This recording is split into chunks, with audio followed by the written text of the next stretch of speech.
Welcome to the program. I'm Jeff Schechtman.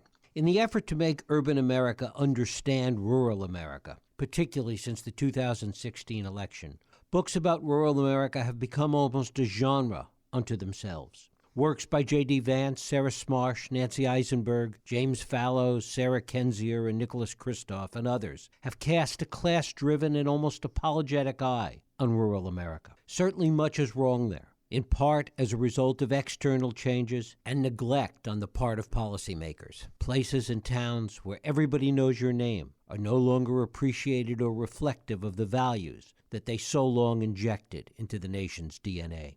But there really are things they can still teach us, especially if we look at the best of what these towns have to offer, not the worst. What happens when young people choose to stay, when those with gifts and talent choose to redirect it into their community, rather than spend their intellectual capital in the attempt to escape? It's not a choice for all in a place like Down East Maine, but it's good that some choose to stay. And those are the ones that my guest, Gigi Georges, introduces us to in her debut book, Down East. Gigi Georges has an extensive career in politics, public service, and academia. She's a former White House special assistant and former communications director for the New York City Department of Education. She's taught political science at Boston College and served as a program director at the Harvard Kennedy School. And it is my pleasure to welcome Gigi Georges here to talk about Down East, 5 Maine girls and the unseen story of rural America. Gigi, thanks so much for joining us. Thank you so much, Jeff. It's great to be here with you today. Well, it's great to have you here. When you set out to do this project, to write Down East, to what extent were you thinking about so much that's been written of late about rural America and the way it's being perceived in urban America, frankly? You know, it was very much top of mind. As you noted in your beautiful introduction, there have been a number of books written in recent years that have gained attention about rural America. And part of the overlay of what's happened politically has been ever present in those discussions as well.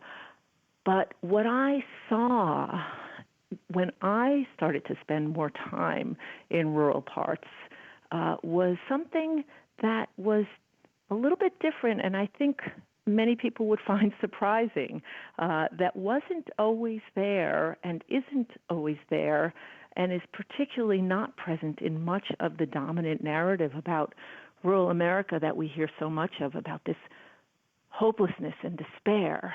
And I wanted to dig deeper. I wanted to understand a little better what that dichotomy was between some of what I was seeing, despite significant challenges, as you note, and what I kept reading and hearing, particularly in media accounts. What is your sense of why in so many of those media accounts and some of those other books that I mentioned, that the focus immediately goes to hope and despair? Because even, I'm assuming, in some of those places where we've read about so much of that misery, that there are positive stories, not unlike the 5 girls that you look at in Down East. It's a great question, and it's something I've reflected on quite a bit in the 5 years or so that I've spent in both researching and then reporting on the ground for Down East. I don't know that I have the answer, but I do think that there is, even for folks who are reporting on some of these rural beats, there is a difficulty in sort of wrapping one's head around that deeper piece. Perhaps it has to do with the time that one needs to spend, and I was fortunate to spend some really immersive time, and to get beyond what you do see when you first arrive. When outsiders first arrive, you do see that many of these towns do have struggles. They do have economic hardship. They do have a tremendous amount of hardship within their midst. But I do think that perhaps it is because we don't always take the time or have the time, perhaps, coming from the outside to look beyond and to widen the lens. And again, that's what I sought to do. One of the things that you do in looking at these girls is really evolve a narrative that's so counter to what seems to be the binary choice when we think about these places, which is that people are either stuck there, even if there isn't misery, they're stuck there, or if they're young, there's the opportunity to get out. In many respects, there never seems to be a third choice. That's so true. And what I found when I started to spend time with these young women, and I spent time with 5 young women, and their stories, I think, taken together, exemplify some of this multidimensionality that you're getting at. When I started to spend time with them, I started to see that indeed it is so far from binary, that within each of these girls, these young women, there were tensions around staying or going. There were questions about what the opportunities might be should they stay, but always at the heart and at the root of those questions and tensions was a tremendous bond to the land and sea around them, to the natural beauty, a tremendous linkage to their community, and in most cases to their immediate family, and a significant sense within themselves that they could, even if they were to leave, they would always have their heart in a piece of this place down east.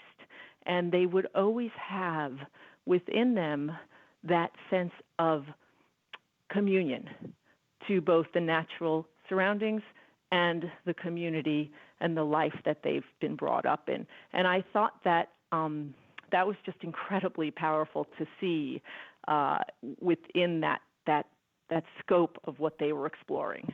How much of that, though, comes from, and you've referenced it a couple of times, how much of it comes from the natural beauty? The fact that this is a place, while it may be rural, while it may have many of the problems of rural America, also has the overlay of being as beautiful a place as it is. And in some ways, it makes it different and unique from some of these other areas in rural America. I think that the natural beauty is significant in the way in which these girls express their communion to place, but I don't think it makes the place unique. What I saw was something even deeper than that I also very strongly believe is representative in other parts of a rural America, and that is the social capital, the way in which these communities are thriving because they lean on each other, because they find ways to take part in everything that is going on and find a release in that. These are folks who they work hard. It's a lot of physical labor. In the case of down East Washington County, lobster fishing is the key industry. There is also blueberry farming. Both of those industries are tremendously difficult in terms of the physical toll they take.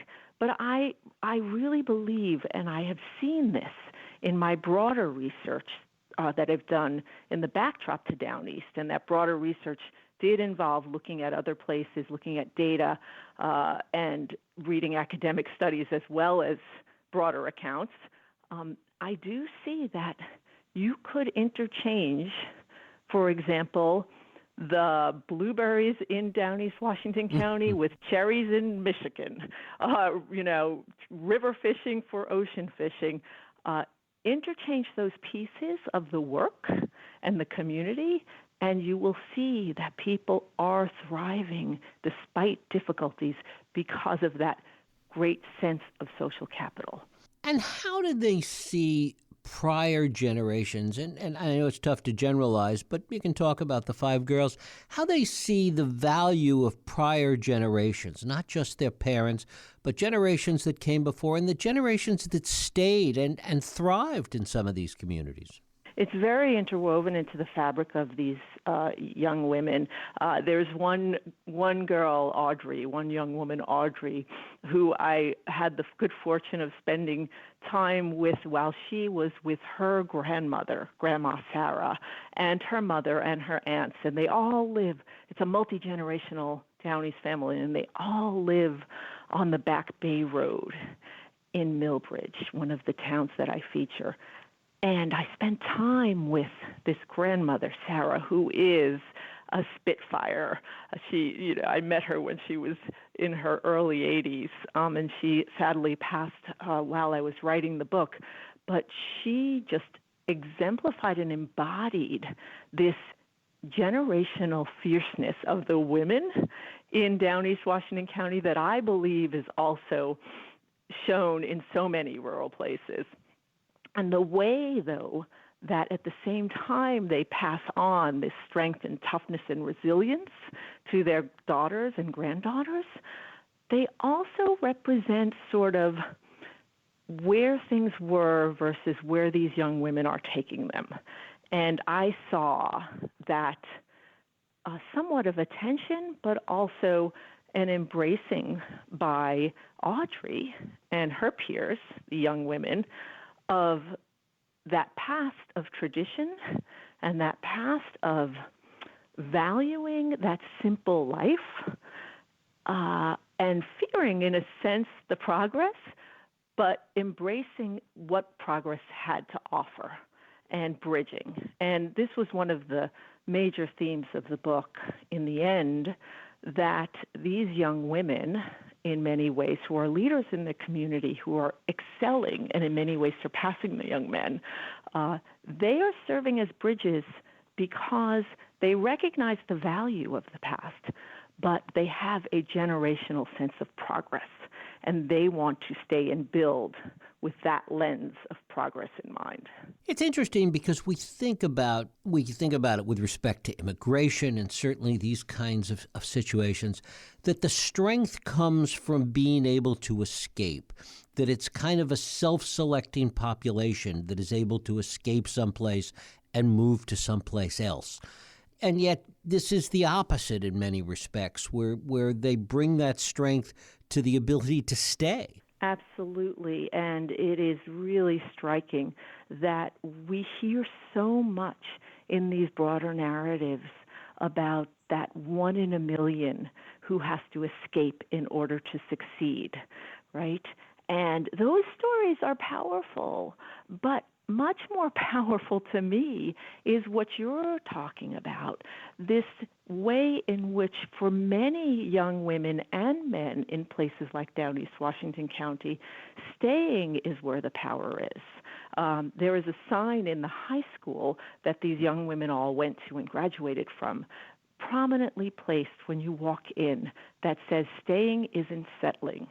And that struck me so vividly when I first saw it. And underneath this sign, they have the names and faces of young people who have made the decision to stay and who are taking on opportunities. And opportunities are limited, but they are taking them on, and they are building community and doing so, honestly and interestingly, side by side with folks who have come from away and made a decision to stay and build with them, with immigrant families who have come as farm workers and made a decision to stay and build. And they are doing this together.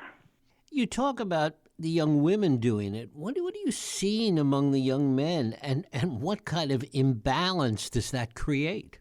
It's an interesting story, and honestly, it would be really fascinating to do another book, perhaps, or an article that looks at the young men, because they have their own story to tell. There are many young men who are doing well there, particularly in lobster fishing. That is a tremendous industry, and while there are questions about its future, there always are. For the time being, it is strong, and it is a place where traditionally young men have done very, very well. At the same time, what has happened is that often because lobster fishing is an opportunity and a pathway for these young men, they will forgo college going. They will at times leave high school early in order to pursue fishing because while it is a very, very difficult job, it's backbreaking work, you can make good money in terms of down east standards, right? At the same time, I think that with the young men, there is a little bit of a struggle overall, and I think it's a really tough question. I asked almost everyone I talked to, and I talked to hundreds of people over this course of this time, either in or connected to the community in some way. I asked almost every one of them why they thought there was this imbalance, and it's not an easy answer. And what do the young women say? What did these 5 young women say when they think about, their future there as it relates to young men? They are very reflective about it, and in many ways, I think that they feel as though they have found their place, and in some ways they see it as a competitiveness. They don't really see the imbalance as much as sort of. I'll give you the example of McKenna, one of the young women who is a lobster fisherman, and that's what they call them, man or woman. The term is lobster fisherman there.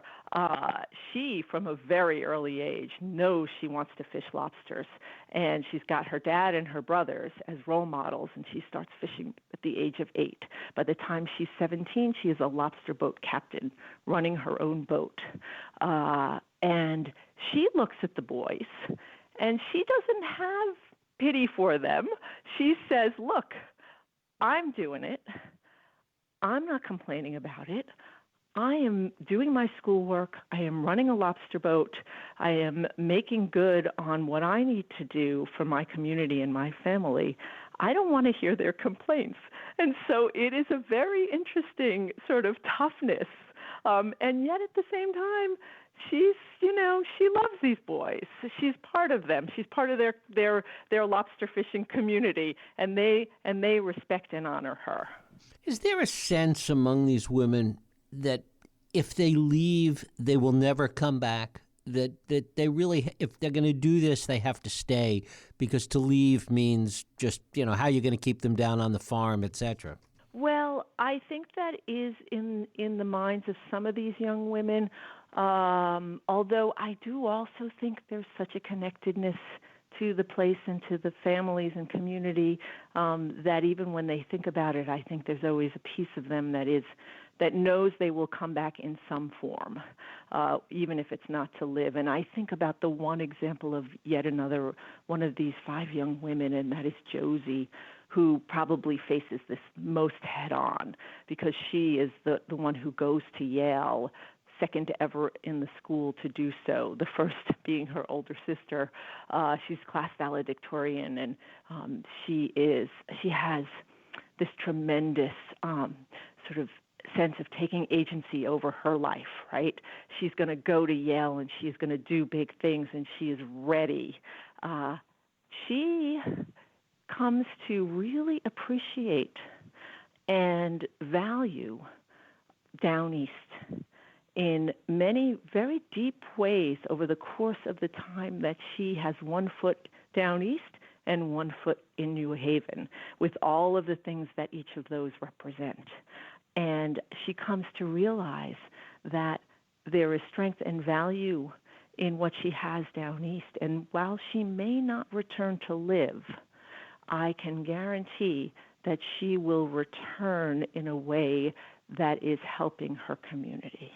And she has already made that commitment in her mind and in her heart to do that. Is there a sense that in addition to sort of going against what's traditionally happened in these small towns, that these women are kind of bucking popular culture, which they see, which they witness all the time, which tells them to do exactly the opposite of what they're doing? That's an excellent question, because they are all women and young men there. They all are exposed to that broader popular culture, right, which does in many ways sort of bump up against the life that they live down east.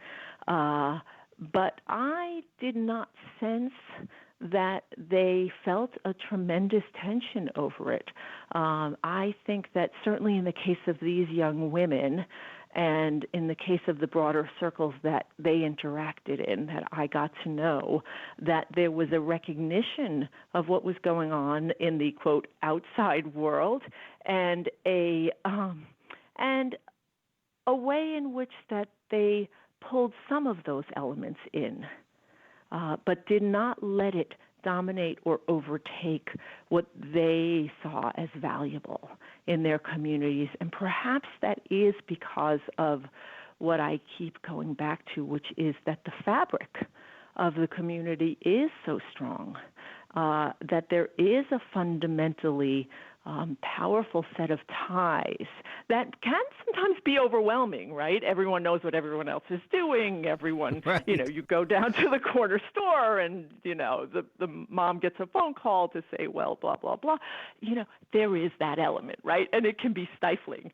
But ultimately, I think as these young women sort of matured and grew in it, they valued it, and they saw the power in it, juxtaposed against some of these popular cultural pieces.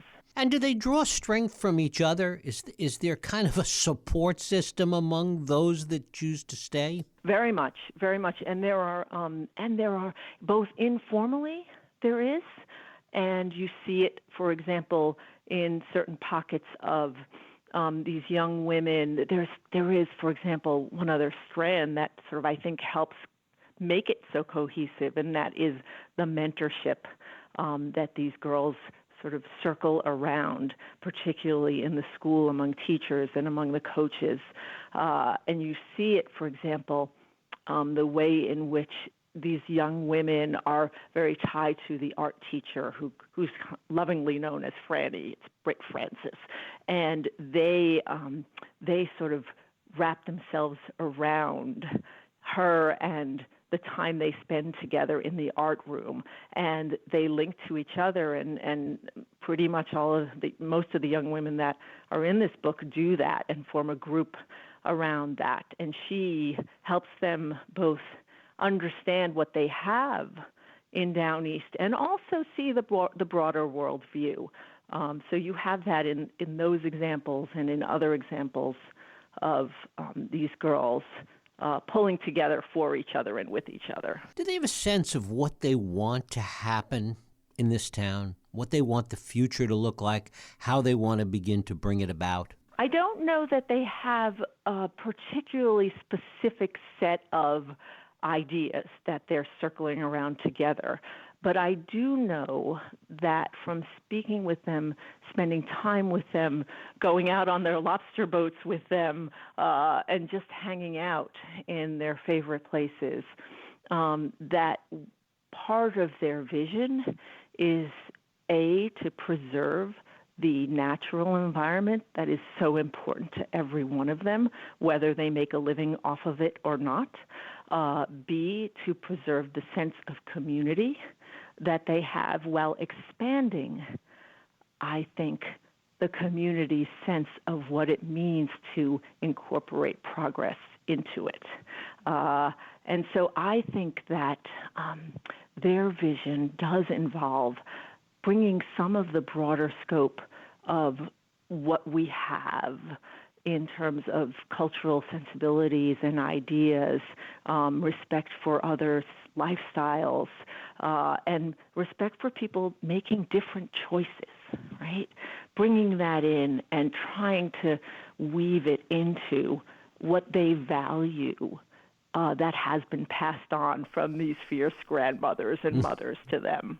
Looking into the crystal ball for a moment, if you were to go back to this town and look at these girls at 5 years from now, 10 years from now, what do you think might be different? What would you expect to find? I think that we will see many of the same things.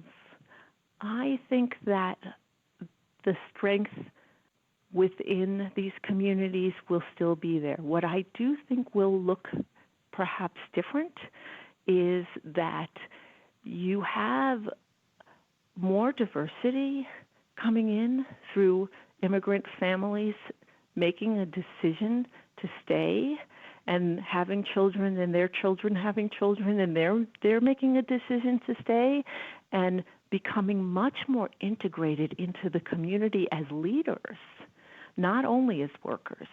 I think of the work that's being done, for example, by a tremendous nonprofit called Mano and Mano right there in one of these towns, where they are helping these immigrant families lead the way, and where they are also finding ways that the multi-generational members of the community are not only willing but eager to have them stand side by side with them. And so I do think we're going to see a little bit more of that, even though Maine is a very white state.